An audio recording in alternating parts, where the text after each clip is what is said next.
Okay, so you want to own a thrift store, find a building, put some racks inside, wait for people to drop off their old clothes, sell them for a few dollars each, and keep the difference. Simple, right? A business with almost no cost of goods. Run out of a building that smells like fabric softener and cardboard, except that is almost completely wrong. The real business is not selling old stuff. The real business is managing uncertainty. Every single bag that comes through that back door is a mystery box. Every price tag is a small bet. And every shirt that does not sell is quietly, invisibly costing the store money, whether anyone in the building notices it or not. Here is the strange part. Tomorrow's inventory does not exist yet. Not in a warehouse, not on a container ship. It is sitting in someone's closet right now, and that someone has not even decided to donate it.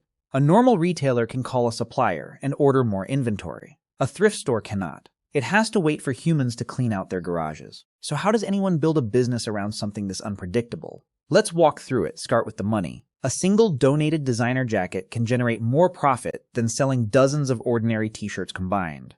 A rare video game, a pair of vintage denim jeans, an old piece of Pyrex glassware that a grandmother bought half a century ago. These are the hidden jackpots that keep a lot of thrift stores standing. Picture a single unsorted donation box. Inside it, 50 completely ordinary garments sit next to one vintage handbag. The 50 ordinary shirts might each sell for $3 to $5. That barely covers the labor it took to sort them, tag them, and put them on a rack. But that one handbag, which cost the store nothing to acquire, can be priced anywhere from $100 to $300. One single sale like that can cover a meaningful chunk of that store's rent for the entire month. This is not an accident. It is the actual financial engine of the business. Most items barely break even. A small handful of items carry the whole operation on their back. Customers are hunting for treasure. The store is hunting for profitable randomness hidden inside completely ordinary bags of donated stuff. Now, where does that randomness even come from? In a normal business, you sign a supply contract. You agree on quantity, price, and delivery date. A thrift store cannot do any of that. Its suppliers are people cleaning out garages, families packing up a house to move, estates settling a relative's belongings, businesses shutting down and liquidating their stock, and ordinary people just doing a closet purge. None of these people sign anything. None of them promise to show up next Tuesday with 40 pounds of clothing. So the supply of inventory does not follow factory schedules. It follows human behavior, and human behavior moves with the economy. When the economy slows down, donations tend to rise because households are consolidating and cutting back, and at the very same time, more shoppers walk through the door looking for cheaper options. When the housing market is hot and people are moving homes constantly, furniture and housewares flood in. And every spring, without fail, cleaning season buries the backroom in bags nobody was expecting. A thrift store manager is not forecasting a factory's output. He is forecasting the mood of an entire neighborhood. Here is where most people get the economics wrong from the very start. They assume donated inventory is free, and free means pure profit. But free is not the same as costless. Every single item that comes through that door triggers a chain of paid labor before it ever reaches a shelf. Someone has to receive it. Someone has to sort it. Someone has to inspect it for stains, damage, or missing parts. Electronics need to be tested to make sure they actually work. Clothes may need cleaning or steaming. Someone has to research the item, decide on a price, and print a tag. Someone has to physically carry it to the floor. And whatever does not sell eventually has to be hauled away and disposed of, which also costs money. Industry data shows that operating costs alone consume somewhere between 40 and 60% of gross revenue in the secondhand retail business. So take a cheap, low-quality garment. It might cost around $2.50 in cumulative labor and handling before it ever reaches the rack. If it sits there for 3 weeks and finally sells for $2, that item did not make the store money. It lost money. The donation was free. Turning it into a sellable product was not. If you are enjoying this so far, take a second to subscribe to the channel and like this video. It genuinely helps. Now think about what that means for the building itself.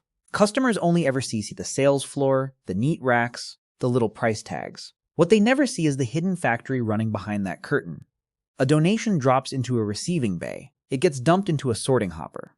Workers separate soft goods like clothing from hard goods like housewares and electronics, and anything contaminated or broken gets pulled immediately. Clothing then gets graded, some pieces sorted into a premium boutique section, some into general stock, some into a lower tier bin. Electronics get powered on and tested for safety. Then comes pricing, tagging, and finally, staging the item onto a cart and wheeling it out to a specific zone on the floor. Every hour an item spends sitting untouched in that back room is an hour it is earning nothing, while still taking up space. Speed is not a nice to have in this business. Speed is survival. And once an item finally does reach the floor, someone still has to answer an almost impossible question. What is it actually worth? A brand new product has a manufacturer's price printed right on the box. A used product has nothing. How much should a desk lamp from the 1980s sell for? A vintage wool coat? An old oil painting nobody can identify? A secondhand blender that still works fine? There is no catalog for any of this. So stores build pricing systems instead of chasing a perfect price for every single item. Some categories get a flat price, so every basic men's shirt might sell for the same few dollars regardless of brand, which keeps the line moving fast. Some stores build a tiered matrix, so a recognizable mid-range brand gets bumped into a higher price bracket than a completely generic one. And then there is a small category of items pulled aside entirely for individual research, usually rare or luxury pieces, where someone actually looks up what similar items have sold for before setting a price. Get the price wrong in either direction, and there is a cost. Price something too high, and it just sits there, taking up valuable floor space while collecting dust. Price it too low, and a professional reseller buys it in 30 seconds and resells it online for 10 times the price. Pricing in this business is not a science. It is controlled guessing, and the goal is simply to guess well enough, often enough. Neither mistake is obvious in the moment. A price that is 10% too high does not look wrong on the tag. It just quietly sits there for an extra month, and by the time anyone notices, the cost has already been paid in wasted floor space and wasted labor. But here is something worth noticing. None of this pricing complexity seems to scare customers away. If anything, it is part of the appeal, because a thrift store is not really selling clothing and housewares. It is selling a hunt. Unlike a supermarket, where the shelves look nearly identical every single week, a thrift store's floor changes completely every few days. Nobody knows what will be there tomorrow, including the staff. This unpredictability behaves almost exactly like a reward system in a game. Every visit carries a small chance of a big win, and that small chance is enough to bring people back again and again. On top of that, almost everything on the floor is a single unique piece. If a shopper hesitates for even a few minutes, somebody else might grab it. That pushes people to decide fast instead of walking away to think it over. And there is a second layer of satisfaction sitting underneath all of this. It is not just about owning the item. It is about the feeling of getting something valuable for far less than it should have cost. This is exactly why secondhand shoppers overwhelmingly prefer walking into a physical store instead of scrolling online. Well over 3/4 of all secondhand clothing spending still happens in person, inside real buildings, because the treasure hunt simply does not translate the same way onto a screen. So the excitement depends entirely on novelty, which raises an odd question. What happens to that excitement when the shelves stop changing and the same old stock just sits there? It turns out that full shelves are actually a warning sign, not a good one. In ordinary retail, empty shelves mean you are losing sales. In a thrift store, overflowing racks usually mean the opposite. They mean nothing is moving. An overstuffed rack makes browsing physically harder. Customers get tired of digging through clutter and give up faster. And a rack packed with the same old stock for weeks signals, even subconsciously, that this store never changes, which is the exact opposite of what keeps people coming back. So most well-run stores build in a discipline around this. A new item might launch at full price for the first week or so. If it has not sold, it gets marked down by roughly a quarter the following week. If it is still sitting there, another markdown, maybe cutting the price in half from where it started. By the final stage, it might be sitting in a 99-cent bin, or bundled into a fill-a-bag promotion, just to get it out the door before it is finally pulled off the floor entirely. Fast turnover creates urgency, and urgency, more than almost anything else, is what drives someone to actually buy instead of just browsing. Now here is something that flips the entire idea of junk on its head. Value in secondhand goods does not stay fixed. It moves with culture, and it can move fast. An ugly holiday sweater that nobody wanted a decade ago becomes a genuinely desirable vintage piece today.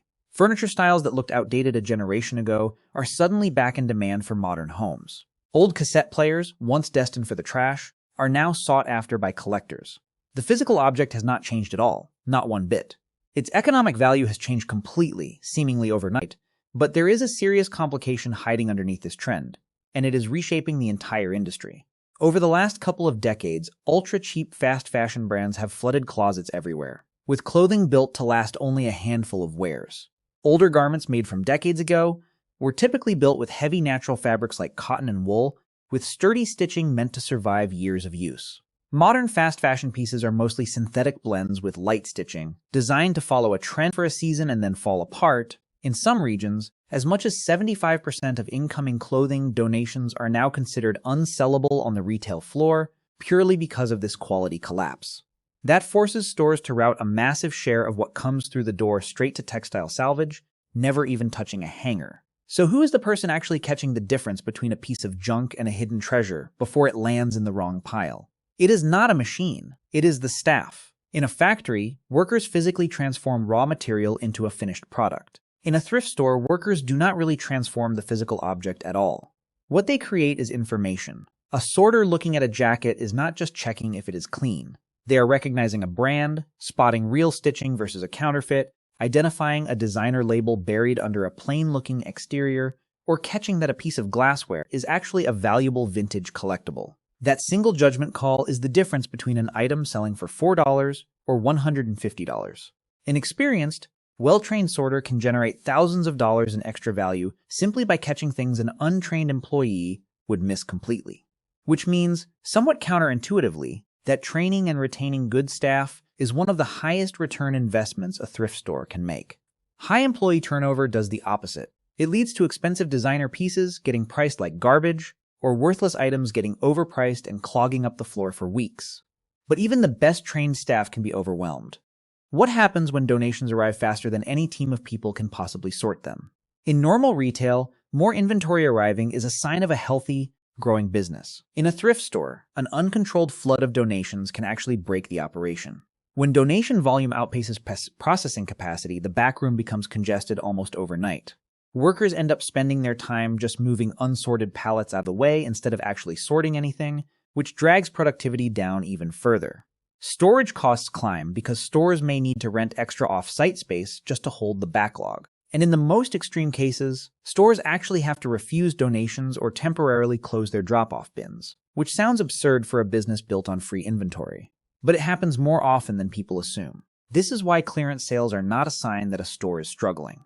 They are one of the most important tools it has for staying alive. Every single day an item sits unsold, it is quietly consuming rent through the square footage it occupies, and it is consuming labor through the cleaning and retagging it requires. Once that holding cost starts to exceed what the item will realistically sell for, keeping it on the floor becomes a losing bet. Getting 90% off cash into the register today beats holding out for a full-price sale that might never come. Most well-run chains structure this as a cascade. An item might spend its first couple of weeks at full matrix price. Then it moves through a rotation of color-coded discount tags, dropping by a quarter, then by half, then further still. What survives all of that ends up on a 99-cent rack or bundled into a fill-a-bag deal. And whatever is left after that gets sold off in bulk, often by the pound, to bargain-hunting resellers who sort through massive bins looking for anything the store missed. Whatever textiles remain after even that get compressed into enormous bales and sold to salvage companies, who convert them into industrial rags, insulation material, or ship them overseas to secondary markets. Nothing that enters the building leaves without generating at least some value, even if that value is measured in cents per pound. For decades, this entire system worked because local thrift stores had almost no competition for information. A rare item could sit on a rack for $3 because the staff had no quick way to check what it was actually worth anywhere else. That changed completely with the rise of online resale platforms and instant price-checking apps. Now, staff and shoppers alike can pull out a phone, scan a barcode, or search a brand name, and instantly see what an item is selling for nationally.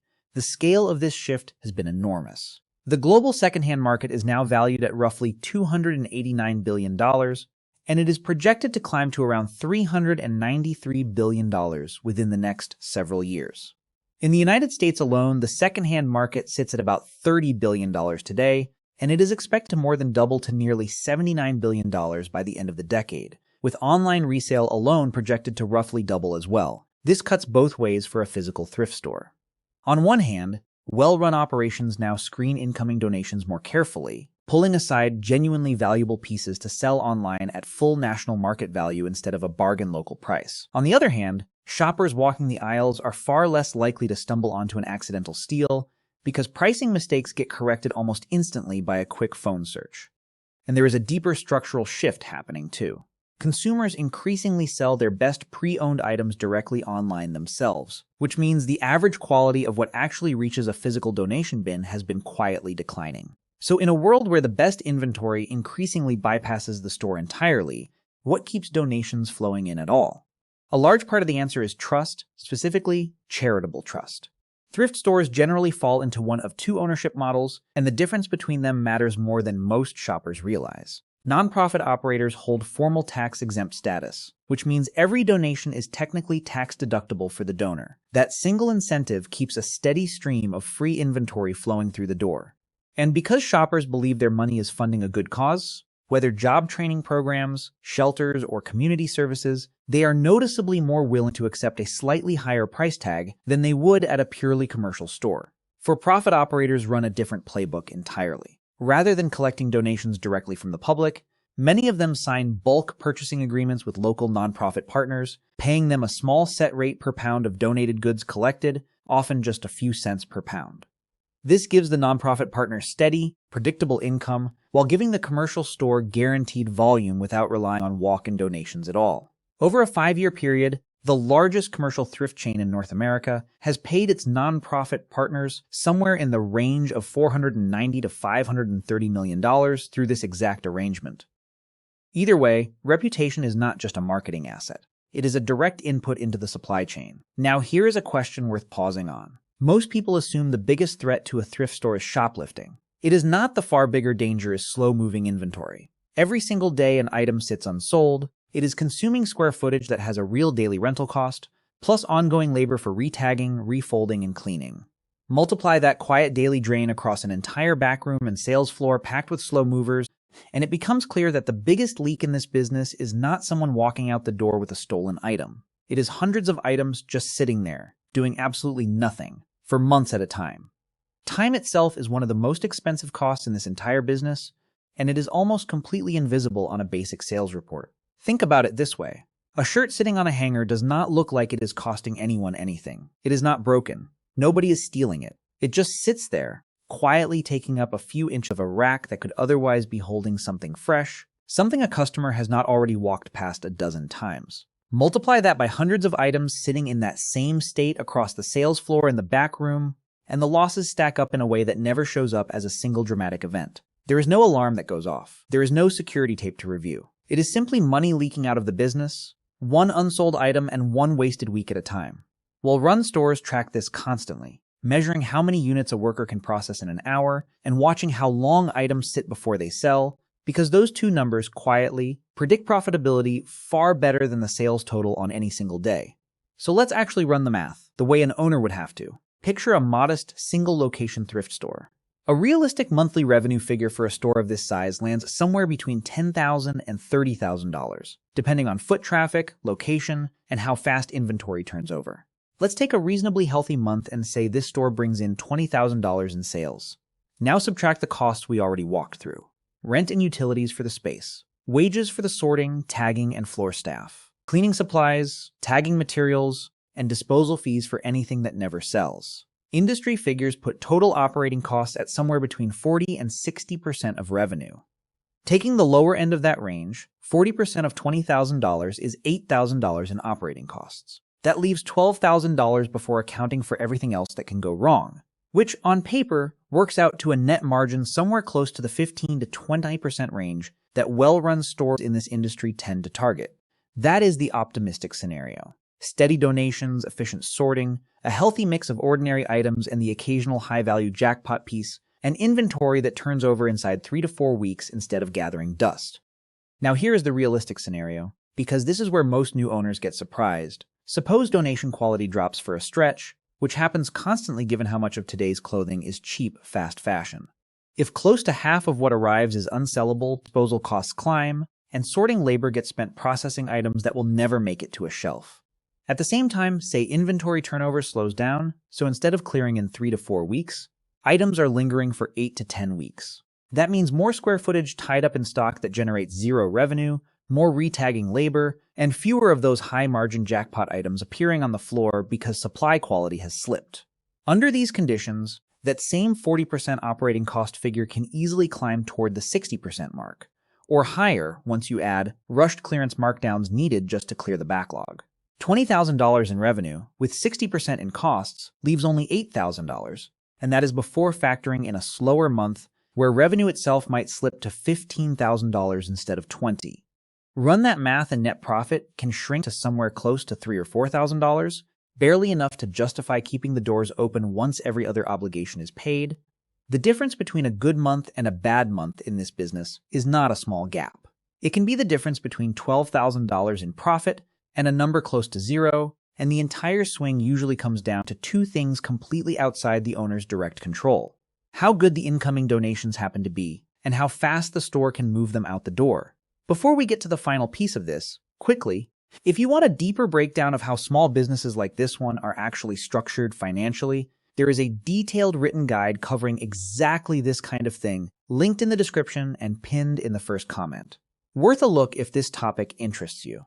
So after walking through all of this, the entry costs, the hidden labor behind every free donation, the pricing guesswork, the psychology that keeps customers coming back, the constant threat of slow-moving stock, and the razor-thin margin between a good month and a bad one, it becomes clear that a thrift store was never really in the business of selling used clothing at all.